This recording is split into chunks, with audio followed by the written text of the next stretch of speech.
One of the greatest obstacles to crafting health and wellness is identifying and controlling inflammation. It's at the core of all complex and chronic diseases, and it's the driving mechanism that underlies the most common symptoms that people like you struggle to overcome. Join us as we explore cutting-edge science and research to give you the information and tools you need to create the quality of life you want and deserve. And now, here is the host of Inflammation Nation, Dr. Stephen Noseworthy. Hey guys, welcome back. We're talking about the cholesterol myth. And the last time we talked, I shared with you how the rates of deaths from heart disease were already on the decline well before the first statin drug hit the market. And I shared that the data suggests that this reduction in fatal heart attacks coincided with the trend for people to stop smoking. And this link between smoking and heart disease, it's very well known.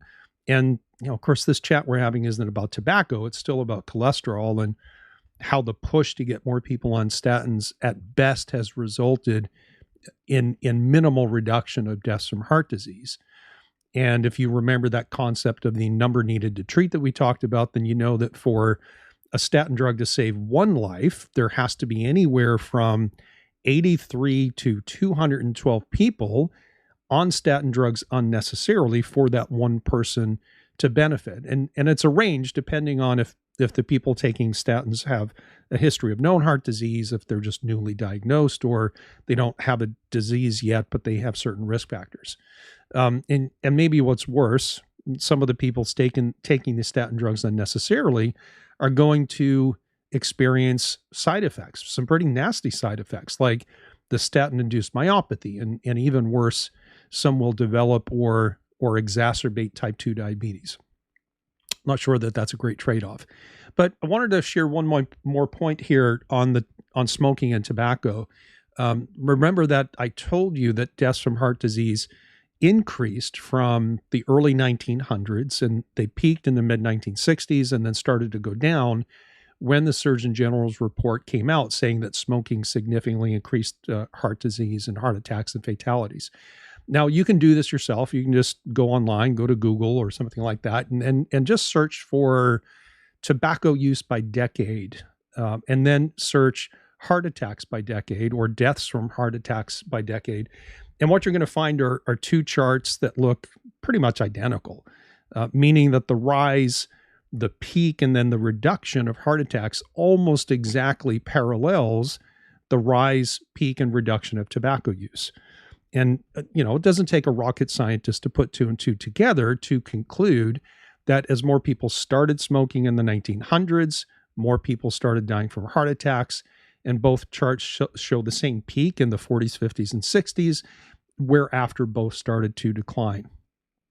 Yet, despite there being half as many people smoking now than in the 1950s, the Surgeon General's report from 2014 concludes that changes in the tobacco industry have made modern cigarettes more deadly than ever before.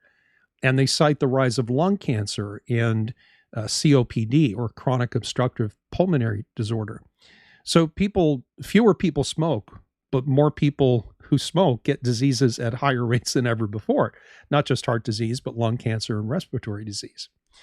All right, enough about that. Let's talk about good and bad cholesterol, HDL and LDL. So I'm going to share with you some of the early history of cholesterol research and how this whole cholesterol causes heart disease idea got started. It was back in the early 1900s, like 1904-ish, where Felix Marchand first introduced the term atherosclerosis. And he suggested that atherosclerosis, or plaquing of the arteries, was responsible for what we call clogged arteries. In 1908, about 4 years later, Ignatowski described a relationship between cholesterol-rich food and experimental atherosclerosis, meaning that we could create this in a lab. And so what he did was he fed rabbits a diet of meat, eggs, and milk, and he measured increases in cholesterol. And of course, meat, eggs, and milk are hardly the standard diet of rabbits. So we might logically expect some problems that has a research design like that anyways. Well, a few more years later, in 1910, Adolf Windaus showed that plaque deposits in animals, arteries of animals, contains 6 times as much cholesterol and 20 times as much esterified cholesterol as a normal arterial wall. And so it kind of seems like the evidence for cholesterol causing heart disease was beginning to mount. But it was a research study in 1913 by a Russian researcher named Nikolai Anichkov that really launched what we now know as the modern lipid hypothesis of heart disease. And in this study, what Anichkov did was he injected rabbits with different concentrations of cholesterol that was dissolved in sunflower oil. And he concluded that cholesterol was the causative agent in heart disease that they discovered in these rabbits. And for the next 35 years, little research was done in the field of lipidology because nobody else could reproduce Anichkov's results using animals other than rabbits. So it only happened in rabbits. It didn't happen in dogs. It didn't happen in rats. And as a result, Anichkov's lipid or cholesterol theory was abandoned. In 1929, researchers then discovered what we call lipoproteins, and this is where HDL and LDL come in. These are essentially little rafts or ferries that carry cholesterol, not ferry as in like a woodland ferry, but a ferry as in a boat, little ferries that carry cholesterol and triglycerides around in your blood. But the distinction between good and bad lipoproteins, or good and bad cholesterol, or HDL and LDL, didn't come until 1955 or so. And it seems that it was this discovery in the 1950s that renewed interest in the lipid hypothesis. Now, let me fast forward to the 1980s and another key player in the statin story. His name is Akira Endo. He's a Japanese researcher. And so in the 1970s, Endo had already discovered a metabolite of a fungus that inhibited cholesterol synthesis, and this led to the entire statin class of drugs. And this is the initiation of statin therapy. And this is where the story starts to get interesting, because Endo's drug company eventually shut down their research because the dogs that they were experimenting on with this early form of a statin drug developed what looked like stomach cancer.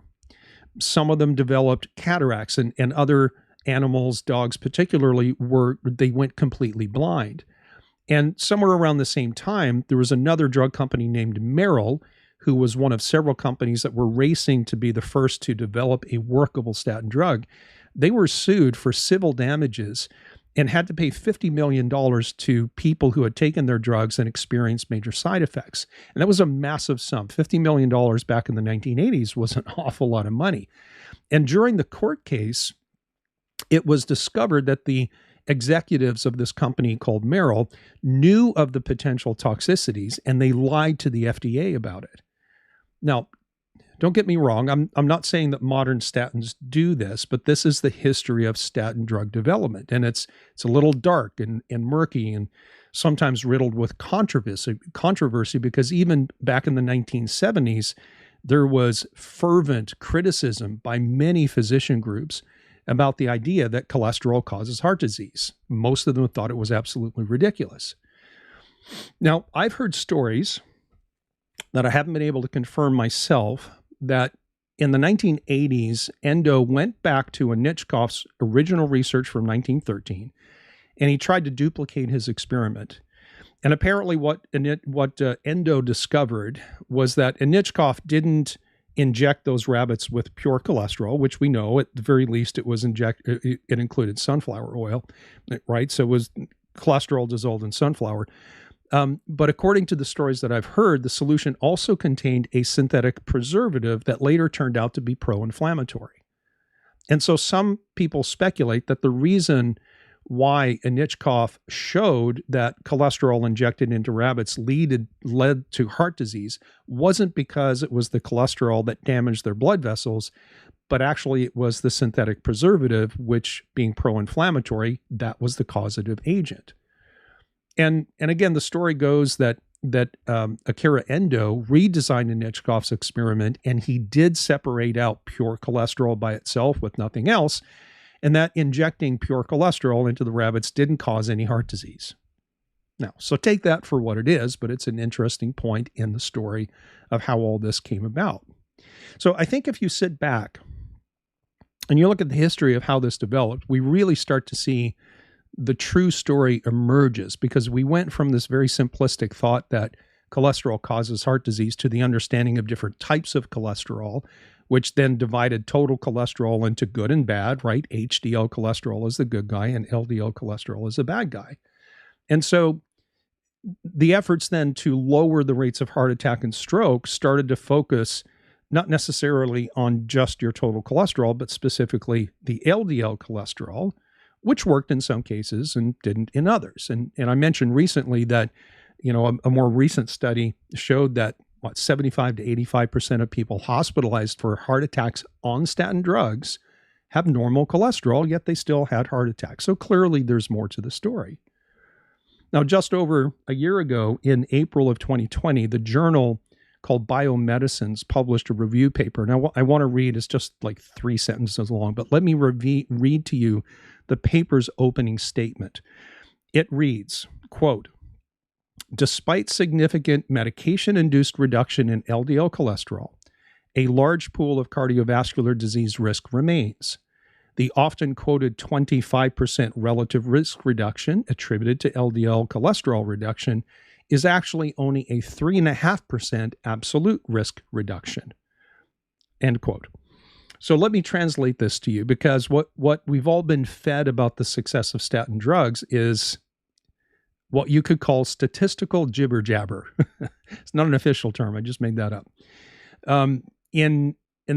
There's a large body of work. It's called the Scandinavian simvastatin or statin survival study. That's quite often quoted, and this is where this 25% reduction in risk for heart attack and death comes from. So in this Scandinavian statin survival study, they took 4,400 people who had known heart disease. So everybody had heart disease. They put half of the group on statin drugs, a statin drug, and the other half went on a placebo, and they followed them for 5.5 years. And at the end of the study, they tallied up how many people died and whether they died from heart-related events or something else. And then they compared the heart-related death rates between the two groups. And the conclusion was that taking statin drugs reduced death from heart attacks by 25%. And you'll hear this number over and over and over again in the medical community. And in this study, both groups had almost exactly the same number of people, right? There was 4,400 people total. There were 2,223 people who didn't get a statin, and there were 2,221 people who did. So it was a difference of only 2 people in each group. So the groups were essentially identical, at least in the number of the people in each group. And if you speak only of heart-related deaths, 189 of the people who didn't get a statin drug died from heart, while only 111 of people using statin drugs died of heart disease.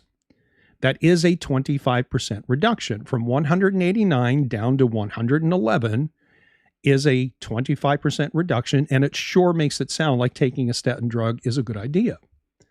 And mathematically, we can truthfully state that there was a 25% difference between the two groups. But this is called a relative risk analysis, which compares the total number of deaths in one group to the total number of deaths in another. So, relatively speaking, going from 189 down to 111 is a difference of 25%, which, as the authors state, is mathematically or statistically significant. But here's the thing, and I want you to listen to this. We hear about statistical significance all the time, and it is important. But sometimes mathematical significance does not equate to clinical significance. Sometimes you have both, sometimes you only have one. What we're looking for is clinical significance. So what may be more clinically significant is to not look at relative risk reduction, but looking at the absolute risk reduction within each group by itself, not the relative risk reduction between the two, which means that instead of comparing the number of deaths in one group to the other, you look at how many deaths there were in each group to the total number of people in each group. That's the absolute risk reduction. And for this study, it shows something completely different. It doesn't show a 25% risk reduction. Now, I'm going to throw some numbers. I know I just did. I'm going to throw some more numbers at you. So just hang with me for a second.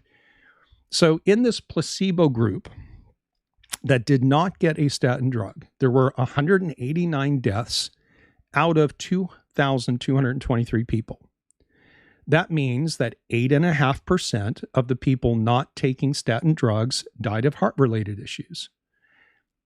In the statin group, which had only 2 fewer people, so essentially the same number of people, 111 people died. And 111 people out of 2,221 is a 5% death rate in the statin group. And so looking at things this way shows us that the death rate within the non-statin group, again, was 8.5%. But for the statin use group, the death rate was 5%. So while the relative risk reduction is a whopping 25%, the absolute risk reduction is only 3.5%. That is clinically irrelevant. Both statements of risk reduction are true. The numbers are not lying to you. But when someone says that statin drugs result in a 25% risk reduction in deaths without clarifying that this is a relative measure, they can use numbers like this to make the benefits of statin drugs seem much larger than they really are. In other words, researchers and drug companies can quote relative numbers to exaggerate benefit and oftentimes will quote absolute numbers to minimize the risk of side effects. And I'm going to whisper this so the watchdogs don't hear. This is exactly what they did with all the COVID research. This is mathematical sleight of hand that borders on lying, but it uses the truth to do it. There's an old saying, how does it go? Figures don't lie, but liars can figure. So let me restate this for you. If you have heart disease and decide to go on a statin drug, it only reduces your risk of dying from a heart attack by 3.5%, not 25%. Which brings me back to the idea that an awful lot of people have to take statin drugs without benefit, plus run the risk of some potentially serious side effects so that just one person doesn't have a heart attack. And what this really means is, to be honest, we're not very good at predicting who is going to have a heart attack or stroke or who won't. And if we were, nobody would be taking statin drugs unnecessarily. And that assumes that statins are at least modestly effective at preventing death, and it doesn't appear that they are. Which brings me back to the idea of good cholesterol and bad cholesterol. I've already said it, and I'm sure you've heard, HDL is the good cholesterol, LDL is the bad. But did you know that if your HDL is too high, then it might mean that you're inflamed, and that there are 2 different types of LDL? Right? So the story keeps getting more and more interesting. And despite the fact that right now we know more about cholesterol than ever before, deaths from heart disease are still the number 1 killer worldwide. So just based on the numbers, most of us probably are going to die from a heart attack or stroke or cancer. That's just the numbers. And I recently heard somebody say that, the goal is to die with heart disease and not to die from heart disease. All right, it's that inevitable, but in most cases, it's manageable. So let's talk about this HDL and LDL, this good and the bad cholesterol. First of all, HDL and LDL themselves are not cholesterol. They contain cholesterol. Right? When we talk about HDL cholesterol, we're actually referring to these transport molecules, these ferries or rafts called lipoproteins that contain some amount of cholesterol and triglyceride.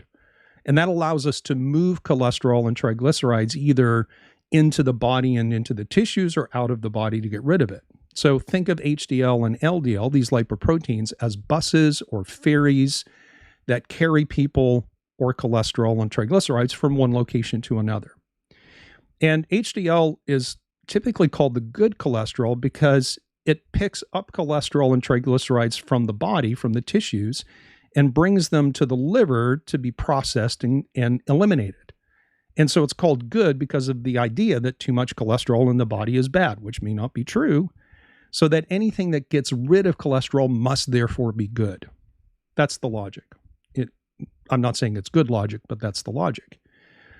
Now, it is good not just because it helps us meaning HDL cholesterol or HDL lipoproteins, that is good. Not just because it helps us to control cholesterol balance, which we do need to do, but because HDL does other things as well. And there are, maybe two main underappreciated roles of HDL. First is its anti-inflammatory capacity.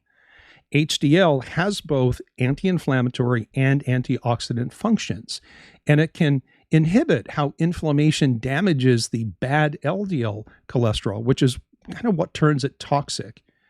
HDL can also inhibit certain types of immune cells from sticking to the inside of your blood vessels, which is part of how inflammation eventually causes damage and leads to heart disease. So we want HDL to be higher up to a certain point because we know that inflammation can increase the amount of HDL that you're making, such that when HDL levels reach about 85 on your labs, and I'm using standard American units now, so when your HDL reaches about 85, we start thinking, hey, there might be some inflammation going on. The higher that HDL number goes, the more likely it is that there is an inflammatory process that's not being identified and controlled. But let me clarify something here. Let's say that you're inflamed, and let's say your HDL is 95 or 100 or 110. I might start looking for where and why you're inflamed, but I'm not going to try to reduce your HDL. Because high HDL is a potential red flag for inflammation, but it's not a problem in and of itself. So if I mistake high HDL for inflammation itself and not just a sign of inflammation, and if I don't understand that HDL actually has anti-inflammatory capacity to it, I might conclude that I need to reduce HDL, which means you're going to lose some cardioprotection. But there's one more underappreciated function of HDL, and that is its ability to bind to toxins. Yes, just remember that toxins, both biological and environmental, are what we call lipophilic. That means that they bind easily to fats. And we have research that shows HDL capable of binding to and helping to detoxify your body from things like BPA or certain types of pesticides and persistent organic pollutants. Plus, HDL has shown not only to bind some biological toxins like lipopolysaccharides, but actually to have antibacterial properties. So while HDL is usually appreciated as the good cholesterol, it's vastly underappreciated for its many other roles. Now, if you have low HDL, you can surmise that you lose some quantum of what HDL does for you. So it leaves you at risk for less heart protection, let's say it that way, lower your control of inflammation and oxidative stress, as well as a decreased ability to bind to and clear out toxins of various kinds. So practically speaking, how do you increase your HDL if it's low? Well, priority number one, if you're smoking, stop. That's a big deal. But very simply, exercise, having good body composition, like losing body fat if you're overweight, and either eating healthy fatty fish or using fish oil every day to the tune of maybe 2 to 3 grams of EPA and DHA every day. So that's kind of a quick summary of HDL, what we call the good cholesterol. When it's high, we see it as a potential sign of inflammation. When it's low, we know that we're losing some of the benefits that HDL does for us. Let's move on to LDL, what we call the bad cholesterol. So it's considered the bad guy again because it moves cholesterol into the body, not out of it. So LDL picks up cholesterol and triglycerides and ferries it into your tissues where it drops cholesterol off for your cells to use. And the distinction between good and bad is as simple as that. Which direction does it flow in? If it flows into your body, we call it bad because we think cholesterol is bad in your body.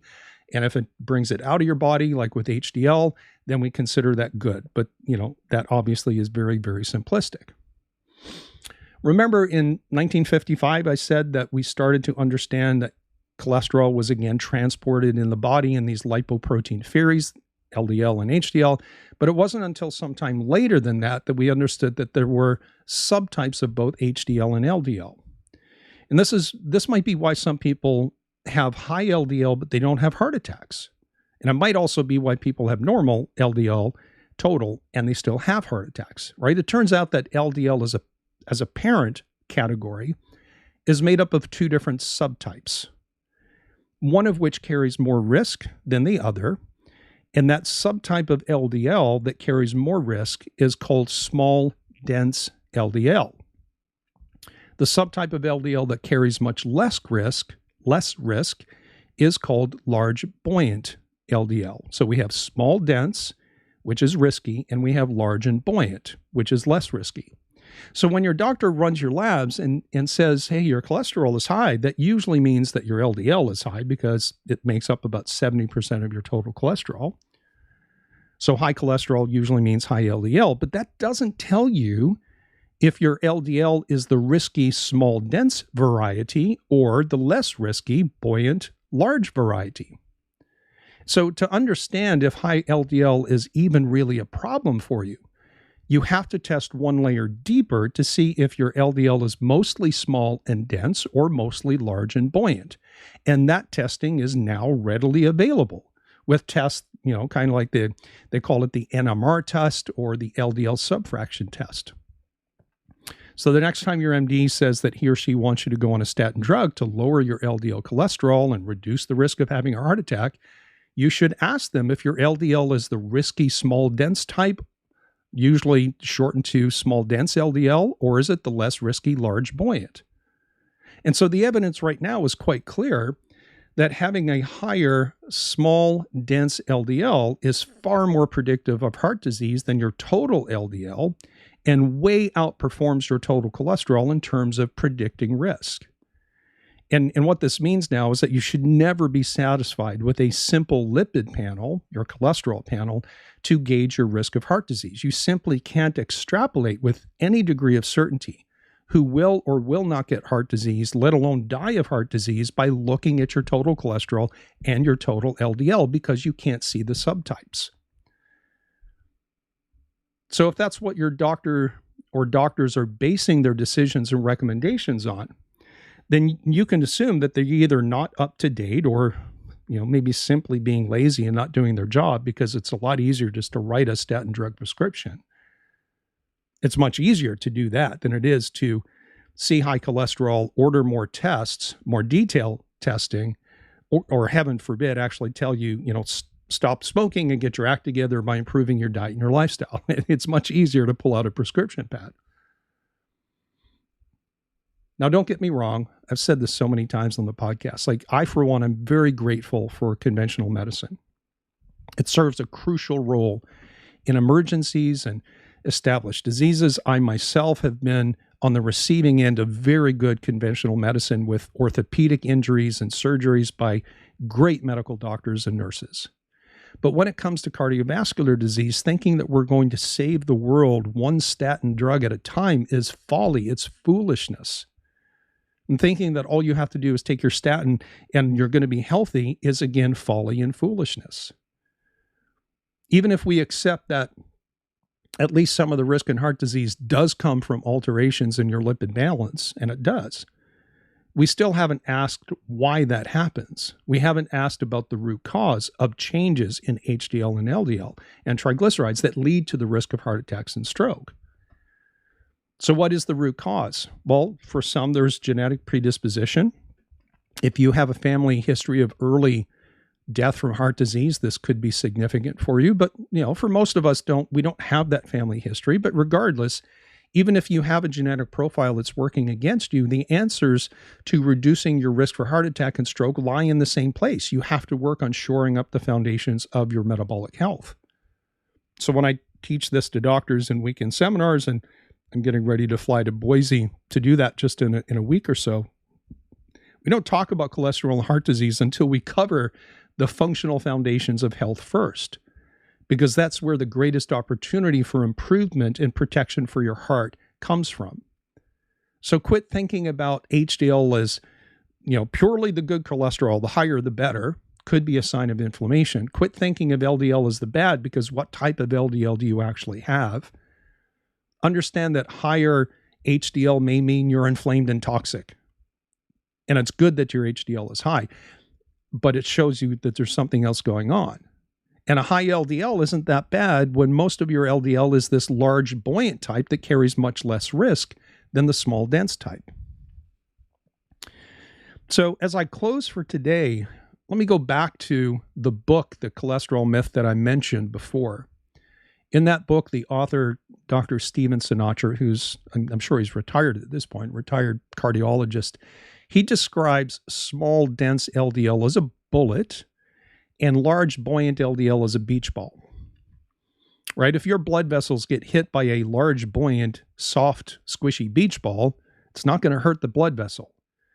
But if your blood vessels get hit by a high-velocity, small, dense bullet, the potential for damage is significantly more, and the risk for heart disease increases dramatically. So as it relates to high cholesterol and your LDL levels, the question becomes, do you have more bullets or do you have more beach balls? That's a critical question. All right, guys, that's it for today. Thanks for listening.